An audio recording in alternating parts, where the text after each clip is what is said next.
फिर गांव आई बहू। हाय रे, वो कल मुही फिर आने वाली है। मैं तो नहीं चाहती कि वो यहाँ आए। अरे तुम्हारे इकलौते बेटे की बीवी है, बहू है तुम्हारी, कोई बेगाना नहीं कि तुम नहीं चाहती कि वो घर ना आए। अरे उसका घर है ये।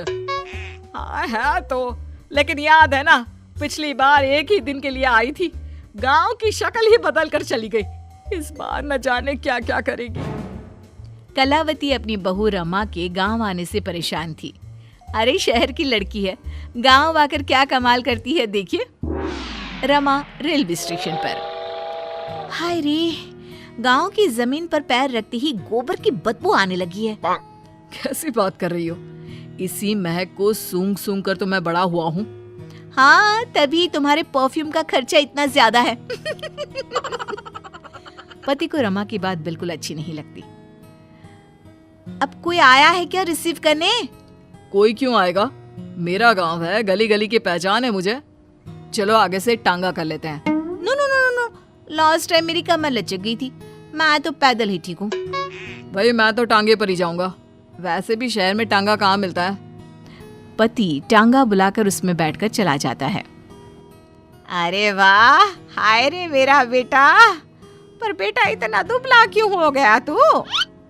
बेटा बहू नहीं आई क्या? अच्छा ही तो है ना नहीं आई, आती तो बस अपनी शेखी झाड़ती रहती शहर की सारी। मुझसे नहीं होता, अभी आती तो कहती। बस तभी बहू की आवाज जोर से आती है। हाय रे, मेरे पैरों में मट्टी लग गई है। क्यों नहीं सरकार को बोलकर आप लोग सड़कें पक्की करवा लेते हैं? छी छी छी छी। कोई तो मेरे पैर में पानी डाल दो। अरे ये कहां से आ गई? मैंने तो सोचा था मेरा बेटा अकेला आया है। लेकिन जैसे ही सास की नजर बहू पर पड़ती है तो वो उसके कपड़े देखकर जोर से चिल्लाती है। अरे ये क्या पहन कर आ गई यहाँ? पता भी है कि कहाँ है वो? अरे कैसी लड़की है, बेटा शहर ही छोड़ देता इसे तो। हाँ हाँ, मुझे भी शौक नहीं है इस मिट्टी में पैर मारने का।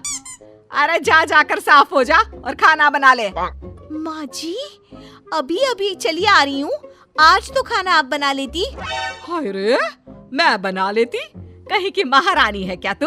जा जाकर काम कर, शहर की होगी अपनी, मेरे गांव में मेरी चलती है। हाँ जा। बहू जाकर नहा धोकर किचन में पैर रखती ही है कि जोर से चिल्लाती है। अरे वो गैस चूल्हा कहाँ गया और सिलेंडर भी नहीं दिख रहा। माँ जी, मेरे पापा ने गैस इसलिए तो दिया था कि मुझे ये मिट्टी वाले चूल्हे में ना खटना पड़े, आपने वो भी हटा दिया क्या? हाँ, क्योंकि गैस का रेट पता है क्या चल रहा है, लकड़ी फ्री की होती है। अरे जा जाकर चूल्हा सुलगाकर खाना बना जल्दी से। अरे जाना, माँ की मदद कर दे आज के लिए। हाँ हाँ, बीवी का गुलाम। सास बहू एक किचन में। सर से पल्ला क्या तेरी नानी आएगी लेने? शादी को 2 साल हो गए, लेकिन लड़की बनी घूम रही है, ना बिंदी ना सिंदूर। अरे लगाया तो है सिंदूर, ये देखिए। बहू पल्ला गिराकर सास को सिंदूर दिखाती है। अब मेरे साज श्रृंगार पर चर्चा हो चुकी हो तो चलिए खाना भी बना ले। आप तो सुबह से ठूस रही होंगी, हम लोग तो अभी अभी आए ना सफर करके। उधर बाहर बेटा और पिता आपस में बात कर रहे थे। क्या है पापा, माँ को कुछ तो समझाइए, कैसी रहती है वो मीरा के साथ? अरे अभी तो शादी हुई है, प्रोफेशनल लड़की है, वो काम ना करे तो हम लोगों का घर ना चले। देख बेटा, तू ये सास बहू के बीच में ना बोले तो ही अच्छा होगा। ये ऐसा रिश्ता है कि कुछ भी कर लो मन मुटाव तो बना ही रहेगा। वो तो है पापा, लेकिन चलिए देखते हैं। शाम को मीरा स्कर्ट पहन कर आती है। हे सासू माँ, मैं जरा बाहर जा रही हूँ। पास में वो जो मौसी रहती है ना, जो शहर से आई थी अपने पति के इलाज के लिए, उन्होंने घर बुलाया है। कौन, वो विमला मौसी? अरे ना ना, उनके घर ना जाना, उनके घर मौसाजी नहीं रहे हैं, 2 हफ्ते पहले ही देहांत हो गया उनका। ऊपर से तू ये फराक पहन कर चली जाएगी। अरे ना बाबा ना। ओहो, फिर तो जाना ही चाहिए, आप भी चलिए ना। ना ना, तेरे जैसे कार्टून के साथ तो मैं कहीं ना जाऊं। बहू मॉडर्न कपड़ों में गांव की मौसी के घर जाती है, जहां सभी घर वाले उसे देखने लगते हैं। अरे ये क्या हो गया, कौन आया है जो सारे ऐसे देख रहा है? माँ, कोई कबूतरी सी लग रही है, देख तो। मौसी के सामने बहू को देखकर वो उसे पकड़कर रोने लगती है।